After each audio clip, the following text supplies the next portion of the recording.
Universe நேயர்களுக்கு எனது அன்பான வணக்கத்தை தெரிவித்துக் கொள்கிறேன் தோழர்களே.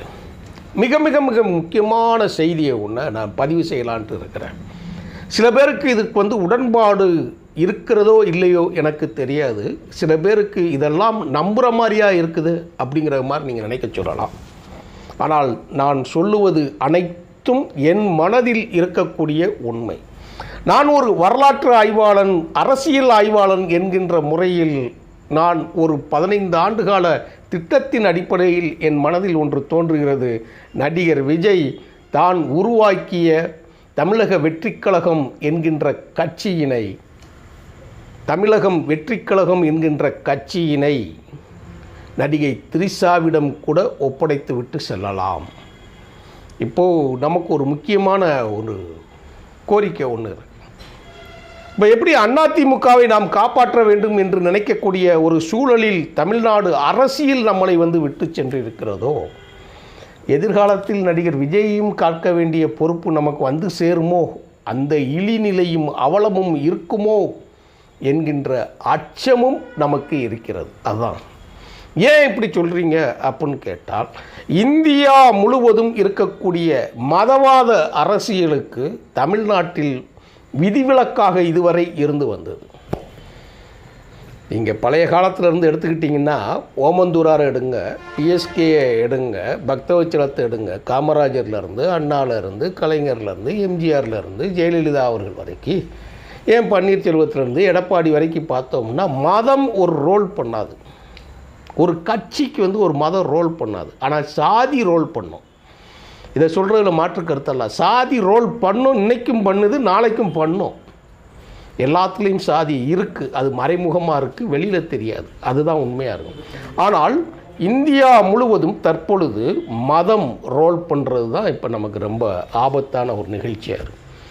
தமிழ்நாட்டில் திருப்பரங்குன்றத்தில் இருக்கக்கூடிய தீப்பிடித்து எறிவதைப் போல எரியக்கூடிய அந்த பிரச்சனைக்கு இப்போ வரைக்கும் விஜய் வாயை திறக்கலை.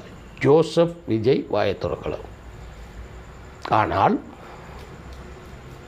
கிறிஸ்மஸுக்கு வீட்டை விட்டு வெளியே வராத விஜய், தனது பெயரை டைட்டில் கார்டில் ஜோசப் விஜய் என்று போடாத ஒரு விஜய், இன்றைக்கி மகாபலிபுரத்தில் போய் ஒரு அரங்க கூட்டத்தில் பேசுகிறாங்க. நமக்கு இது ரொம்ப யோசிக்க வேண்டிய ஒரு கட்டம். அதில் என்ன பேசுகிறாங்கங்கிறது தான் செய்தி. நமக்கு யாரையும் குற்றம் சொல்லுவதோ, மதத்தின் அடிப்படையில் பிரிப்பதோ நமது நோக்கம் அல்ல. எல்லோருக்கும் ஒரு ஜாதியும் மதமும் இருக்கிறது. அதை தூக்கி கொண்டு அலையக்கூடாது. அதிலிருந்து நாம் பின்னோக்கி நாம் சென்று விடாமல் முன்னோக்கித்தான் நாம் நடந்து அனைவரையும் அரவணைத்து செல்வதற்காகத்தான் திராவிட இயக்கம் தோன்றியது. அதை சிதைக்கின்ற வேளையின் துவக்கம். எப்பயும் சொல்லுவேன், இந்தியா முழுவதும் மதம் ஒரு முக்கிய ரோல் எடுக்கப்பட்ட நேரத்தில் தமிழ்நாட்டுக்குள் சிறுபான்மை வாக்குகளை சிதைக்கும் வேலை இங்கே நடக்குது. ஒரு சைடு போகிற வேலையே நடக்குது. ஏன் அப்போ போகக்கூடாதா? போகலாம், தப்பு கிடையாது. அப்போ யாரும் அரசியலுக்கு வரக்கூடாதா? வரலாம், தப்பு கிடையாது. அதை வெளிப்படையாக சொல்லுங்கன்னு தான் நம்ம சொல்கிறோம். இப்போ நீங்கள் நம்ம திராவிட இயக்கத்தோட கூட்டணி என்ன காரணம் அப்படின்னு கேட்டிங்க அப்படின்னா, மத சிறுபான்மையினராக இருக்கின்ற பொழுதே ஜெயலலிதா அவர்கள் அதிமுகவின் அதிகாரப்பூர்வ முதலமைச்சராக இருக்கிற பொழுது செங்கல் ராமர் கோயில் கட்டுறதுக்கு செங்கல் கொடுத்தாங்க.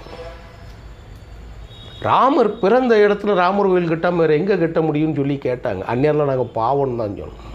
பாவம், விவரம் தெரியாமல் பேசும்.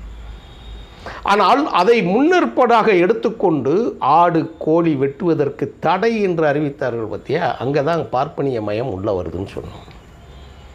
அந்த இடத்துல தான் சொன்னோம். அந்த தேர்தலில் தோல்வியடைந்த பிறகு அந்த சட்டத்தையே வாபஸ் பண்ணாங்க. இப்போது நடிகர் விஜய் மகாபலிபுரத்தில் உட்காந்துக்கிட்டு என்ன பேசுகிறாரு அப்படின்னு கேட்டால், ஒரு சகோதர யுத்தம் நடக்கிறது. பைபிளில் ஒரு கதை உண்டு.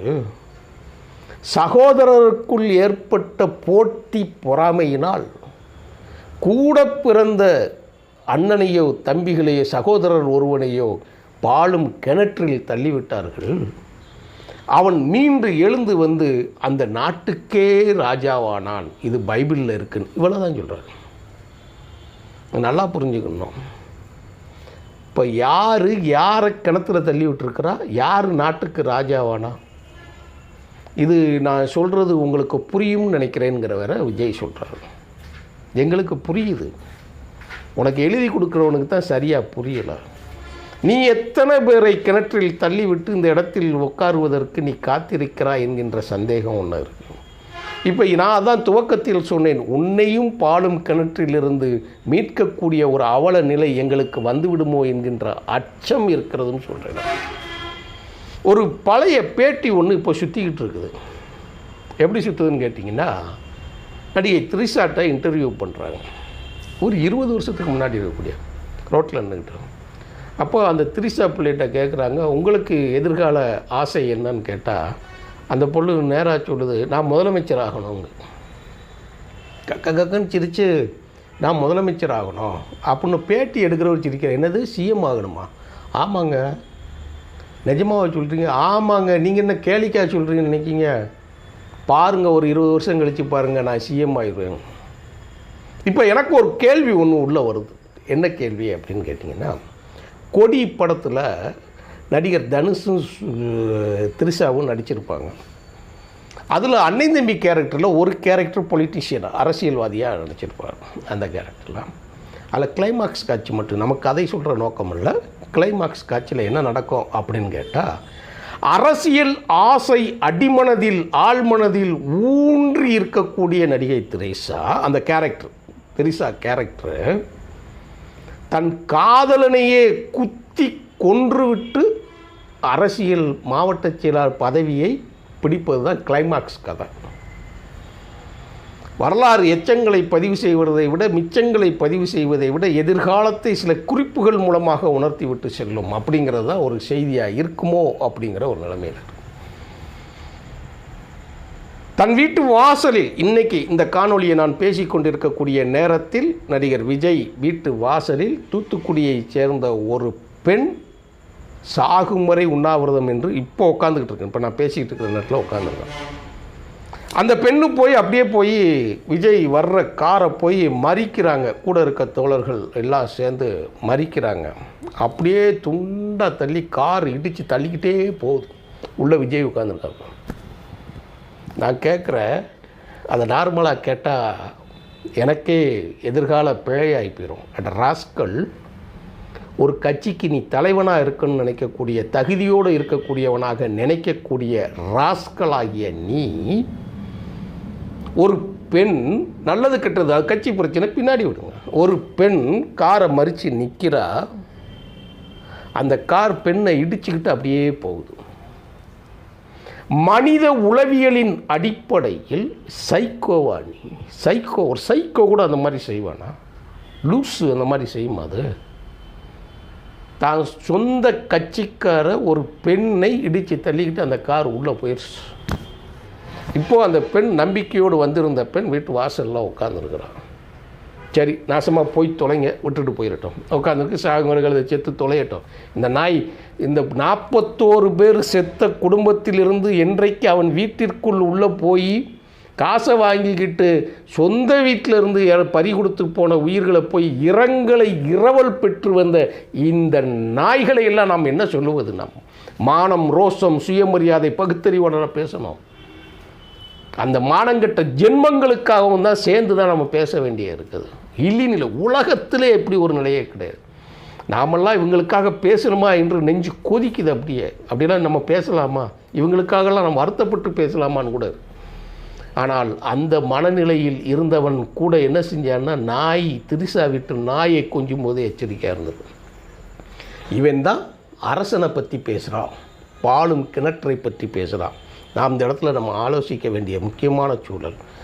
ஒரு விஷயம் நான் மீண்டும் மீண்டும் தெளிவுபடுத்துகிறேன் தோழர்களே, இந்த காணொலியை பார்த்து கொண்டு இருப்பவர்கள், நமது சேனலில் கருத்துக்களை தொடர்ச்சியாக பார்த்து கொண்டிருக்கக்கூடிய தோழர்களுக்கு மீண்டும் சொல்லுகிறேன், நான் திராவிட முன்னேற்றக் கழகத்தை ஆதரிப்பவனோ திராவிட முன்னேற்றக் கழகத்தை சேர்ந்தவனோ கிடையாது. எனக்கென்று ஒரு அரசியல் இருக்கிறது, எனக்கென்று ஒரு பார்வை இருக்கிறது, அது திராவிட இயக்கத்தின் பார்வை. எனக்கான ஒரு தலைவர் இருக்கிறார், அதுவும் திராவிட இயக்கத்தின் தலைவர். ஆட்சி கட்டிலுக்கு வந்து அதிகாரத்தை சுவைக்கக்கூடிய இடத்தில் இல்லை, போர்க்களத்தையும் போராட்டத்தையும் மறியலையும் ஆர்ப்பாட்டமே அரசியலாக கொண்ட இயக்கத்தில் தான் நானும் பயணிக்கிறேன். எங்களை மாற்று கருத்தெல்லாம் கிடையாது. இதையெல்லாம் பார்க்கிற பொழுது எங்களுக்கு இருக்கக்கூடிய ஒரு 35-40 ஆண்டு கால அரசியல் வாழ்க்கையில் நம்மெல்லாம் பார்க்கும்போது இதெல்லாம் ரொம்ப புதுசாக இருக்கும். தமிழ்நாடு இன்னும் திருந்தலையோ அப்படிங்கிற ஒரு மனநிலையில் இருக்குது. எங்கே கொண்டு போய் உட்கார வச்சுட்டாங்க? சர்ச்சில் கொண்டு போய் உட்கார வச்சுட்டாங்க தலைவர். அப்போ போகக்கூடாதா? பேசுகிறது என்ன இருக்குது? அந்த சர்ச்சில் உட்கார்ந்துருக்கிற ஒருத்தர் பேசுகிறார். அவர் உன்னை கர்த்தர் கைவிட மாட்டாருங்கிறார், தேவன் உன்னை ஆசீர்வதிப்பாருங்கிறார். ஆனால் தாவேகா சார்பாக, தமிழகத்தின் வெற்றி கழகத்தின் சார்பாக ஏற்பாடு செய்யப்பட்ட நிகழ்ச்சியில் இஸ்லாமிய சமுதாயம் சார்ந்த ஒரு நபர் கூப்பிட்டு வச்ச விருந்தினர் என்ன சொல்லிட்டு போனார் தெரியுமா? மூஞ்சில காரி துப்பிட்டு போயிட்டார். அதுதான் நடந்தது.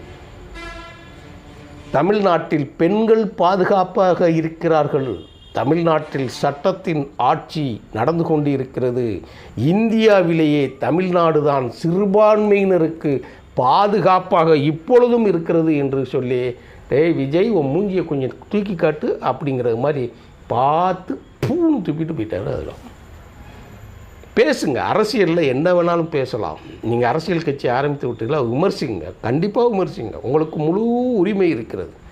ஆனால் எவனோ ஒருவனிடம் இரவல் பெற்றுக்கொண்டு தொண்டர்களை கூட, இரண்டாம் நிலை தலைவர்கள் உட்பட அத்தனை பேரையும் நீங்கள் விலைக்கு வாங்கி கொண்டு உங்களை இயக்கக்கூடிய சக்திகள் எங்கிருந்து வருகிறது என்கின்றதை பார்க்கிற பொழுதுதான் எங்களுக்கு அச்சம் ஏற்படுகிறது, உங்கள் மேல் சந்தேகம் ஏற்படப்படுகிறது. அப்போது மத அரசியலுக்கு விஜய் துணை போகிறாரா? தெரிந்தோ தெரியாமலோ இந்த நிலையிலாவது நாங்கள் சொல்லுகிறோம், தப்பித்து விடு. நன்றி, வணக்கம் தொடர்களே.